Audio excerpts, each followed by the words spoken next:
नमस्कार दोस्तों, कैसे हैं आप और आपके गार्डन। आशा करते हैं सभी कुशल मंगल से होंगे। स्वागत है एक बार फिर से आपके channel exotic plants and care में। दोस्तों, हमने सीडलिंग मतलब सीड तो हमने कई बार जर्मिनेट किए हैं और हमें जो रिजल्ट मिलता है कुछ इस तरीके से मिलता है। आपने हमारी मैक्सिमम वीडियो में देखा ही होगा कि किस तरीके से उसकी रूट डेवलप होती हैं। और आज हम एक नए तरीके से अपनी अडेनियम के सीड को जर्मिनेट करने जा रहे हैं। जर्मिनेट करने से पहले हम चाहते हैं कि आपको उसका एक रिजल्ट कैसा होगा, बस वही बात हम आपसे डिस्कस करना चाहते हैं, ताकि आपको भी समझ में पहले ही आ जाए कि ये हमारी जो सीडलिंग को रिजल्ट मिला है वो किस वजह से मिला है। अब आप जो हमारे सामने देख रहे हैं, ये देखिए, अच्छे से आप देख लीजिए। ये आप समझ ही गए होंगे कि ये सीडलिंग ट्रे है और इस सीडलिंग ट्रे के अंदर ही हम अब इस बार अपने सीड को जर्मिनेट करेंगे। इसका मुख्य रीज़न ये है, मैं आपको बता देना चाहता हूँ कि जो हमारा सीडलिंग होता है वो जब जर्मिनेट होता है तो उसकी रूट हमारे पोट के अंदर गहराई इतनी लगभग होती है तो उसके अंदर रूट लंबी चली जाती है।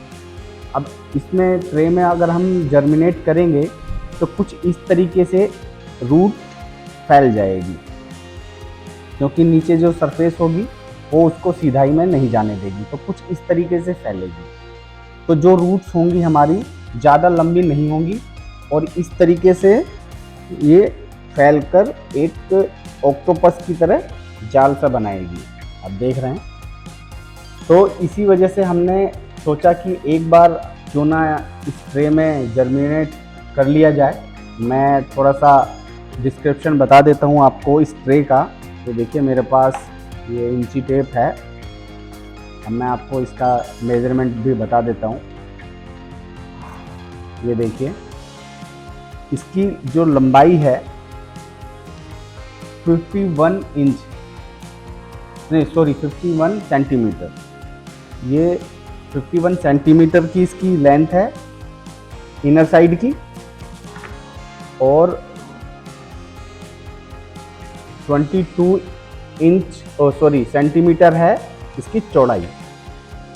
और इसकी जो गहराई है वो भी मैं आपको बता देता हूँ, 3 सेंटीमीटर इसकी गहराई है। और हमारे पास एक दूसरी ट्रे भी है जो इससे थोड़ी बड़ी है, इसका भी मैं आपको मेजरमेंट बता देता हूँ। एक बार में इसमें मैक्सिमम सीड आप जर्मिनेट कर सकते हो। इसकी जो चौड़ाई है वो 28 सेंटीमीटर और जो लंबाई है 51। लगभग लंबाई तो बराबर ही है, इसकी चौड़ाई में थोड़ा सा अंतर है। तो दोस्तों, हमने अभी आपको जो बताया कि किस तरीके से इसके अंदर सीड जर्मिनेट करने पर उसकी रूट्स में और अडेनियम की सीडलिंग में हमें बेनिफिट मिल सकता है, उसी प्रोसेस को हम आज करने जा रहे हैं। तो आप देखिए, यदि रूट इस तरह से फैल जाएंगी, जैसे मैं आपको दिखा रहा हूँ, आपको विजिबल हो रहा होगा। रूट्स अगर इस तरीके से रहेंगी स्टार्टिंग में ही, तो आगे आने वाले समय में हमें बार बार इसकी रूट को ट्रेन करने की ज़रूरत नहीं पड़ेगी। और हमारे इंडिया में जिस तरीके से क्लाइमेट है बार बार बदलता है, फ्लक्चुएट होता रहता है, तो हमें बार बार रिपोर्ट करने में अडेनियम में थोड़ा दिक्कत हो जाती है। तो इसीलिए हमें बार बार रिपोर्ट भी नहीं करना पड़ेगा, क्योंकि नेचुरली उसकी जो रूट्स होंगी वो ऑक्टोपस की तरह या फिर रेडियल की तरह बनेंगी। तो हम चलते हैं और जर्मिनेट करते हैं अपने अडेनियम सीड्स को इन ट्रे के अंदर। तो दोस्तों, हम अपनी टेरेस पे आ गए हैं सीडलिंग ट्रे को लेकर, और इसमें हम सिर्फ आज कोकोपीट का ही इस्तेमाल करेंगे और कोकोपीट में ही अडेनियम सीड को जर्मिनेट करेंगे, क्योंकि हमें ज़्यादा समय तक इसको इसके अंदर रखना नहीं है। इसीलिए हम इसके अंदर कोई फर्टिलाइज़र इस्तेमाल नहीं कर रहे हैं। पूरे अच्छे तरीके से इसको हम पूरी ट्रे के अंदर बिछा लेंगे और इसका बेड प्रिपेयर कर लेते हैं।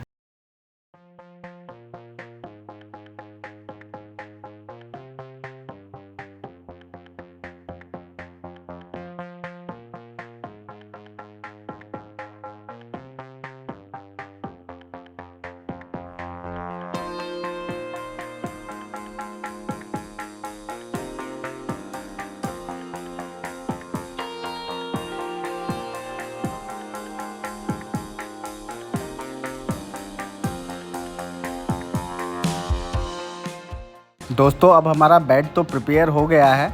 अब हम इसके अंदर सीड्स लगाएंगे। आज हम अरेबिकम अडेनियम के सीड लगाने जा रहे हैं और काफ़ी हेल्दी सीड्स हैं इसके, काफ़ी मोटे हैं। आपको मैं दिखाता हूँ, ये देखिए मैंने सीड लगा दिया है। आप सीड की क्वालिटी देखिए, सीड्स बहुत अच्छे हैं। जर्मिनेशन भी अच्छा होगा यदि सीड्स की क्वालिटी अच्छी है तो।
एक एक करके हमने सभी सीडों को बिछा लिया है और लगभग 92 लगभग क्या पूरे 92 सीड्स आए हैं।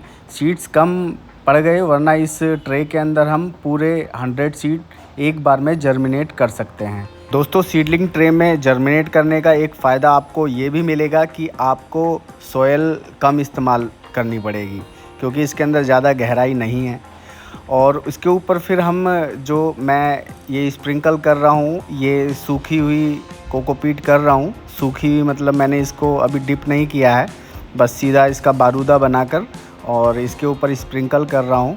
ये मैं इसलिए कर रहा हूँ ताकि ये सीड्स को अच्छे से जकड़ ले। जब इसके ऊपर पानी पड़ेगा तो ये और मतलब फूलेगी और ये सीड को अच्छे से दबा लेगी, तो वहाँ पे गैप नहीं बनेगा। तो हमारे सीड के अंदर जो गलन हो जाता है, जो फंगस लग जाता है, वो भी नहीं लगेगा। और दोस्तों एक बात का और ध्यान रखना है कि आपको जो बहुत ज़्यादा बारीक जो धूल के जैसा इसके अंदर मैटर बन जाता है, वो आपको इस्तेमाल नहीं करना है।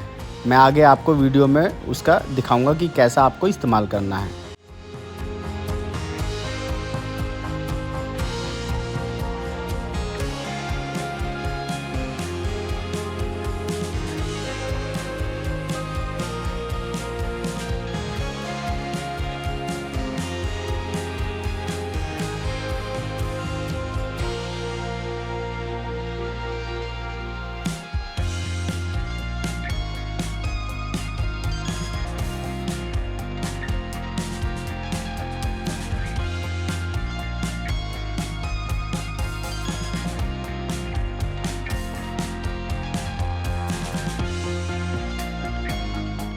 दोस्तों यहाँ पर आप देख सकते हैं, जब मैं इसके ऊपर ये कोकोपीट को डाल रहा हूँ तो हवा से इसका जो सबसे बारीक पोर्शन है वो उड़ गया है और ये इस तरीके का बचा है। और इसी तरीके के पोर्शन में हमें अपने अडेनियम के सीड को जर्मिनेट करना चाहिए, क्योंकि ये एक बाउंडेशन नहीं बनाता है सीड के लिए और उसको चिपकता नहीं है और इसके अंदर गैप रहता है, तो ये आराम से सीडलिंग खड़ी हो जाती है। इसलिए कोशिश हमेशा ये रखा करें कि आपकी जो सीडलिंग का कवर हो वो इस तरीके का हो जो वहाँ पे एक बाउंडेशन ना बनाए और चिपके नहीं, क्योंकि वो बाउंड हो जाएगा तो सीड स्टैंड होने में उसको दिक्कत होती है। अब देखिए, अब इसके ऊपर हम वाटरिंग करेंगे। वाटरिंग हमें बिल्कुल बारीक शावर से करना है, क्योंकि ज़्यादा मोटी बूंदों से यहाँ पे जो सीडलिंग के ऊपर कवर है वो हट सकता है। और हमने क्योंकि इसको जो कवर किया है वो थोड़ा मोटे कोकोपीट से कवर किया है, जिससे हमारा इसके अंदर जो ऊपर से जो प्रेशर पड़ रहा है, वैसे तो हमने बहुत बारीक बूंदें डाली हुई हैं तो उससे वो हटेगा नहीं, क्योंकि ज़्यादा बारीक उसके ऊपर नहीं है। अगर हम धूल वाले पोर्शन से उसको कवर कर देते तो वो धूल एकदम पानी की हल्की बूंदों से भी हट जाती है। आपको भी इस तरीके से ही सीड को कवर करना है और इसी तरीके से बहुत बारीक बूंदों से उसको शावर देना है। अब देखिए एक भी सीड बाहर नहीं आ रहा है क्योंकि हमने बहुत अच्छे से इसको कवर किया है। इसके ऊपर मोटे पार्टिकल हैं इसके कोकोपीट के। आप भी आजकल में यदि सीड लगाने जा रहे हैं तो इसी तरीके से सीड एक बार लगा के देखें और मैं पूरा आपको भरोसा दिलाता हूँ आपको एक नया रिज़ल्ट मिलेगा आपकी सीडलिंग के लिए। ज़्यादा रूट्स के ऊपर फोकस ना करके फिर जो उसके अंदर जो न्यूट्रिशन या पोषण मिलेगा सीडलिंग को वो उसके कोडेक्स को मिलेगा। ये देखिए हमारी जो ट्रे है उसके नीचे से वाटर भी बहुत अच्छे से ड्रेन हो रहा है और देखिए जो उसके अंदर मैंने छेद दिखाए थे वो छेदों में से पानी कितने आराम से निकल रहा है। तो दोस्तों अभी हमारा ये प्रोसेस लगभग पूरा हो गया है। आप कब अपनी सीड को लगाने जा रहे हैं ऐसी ही सीडलिंग ट्रे के अंदर हमें कमेंट करके ज़रूर बताएं। वीडियो यदि आपको पसंद आई है तो लाइक करना ना भूलें। यदि आपने चैनल को सब्सक्राइब नहीं किया है तो आज ही चैनल को सब्सक्राइब कर लीजिए और बेल आइकन प्रेस कर लीजिए। तो कौन कौन इस तरह के प्रोसेस से सीडलिंग लगाने जा रहा है हमें कमेंट करके ज़रूर बताएं। आपका बहुत बहुत धन्यवाद।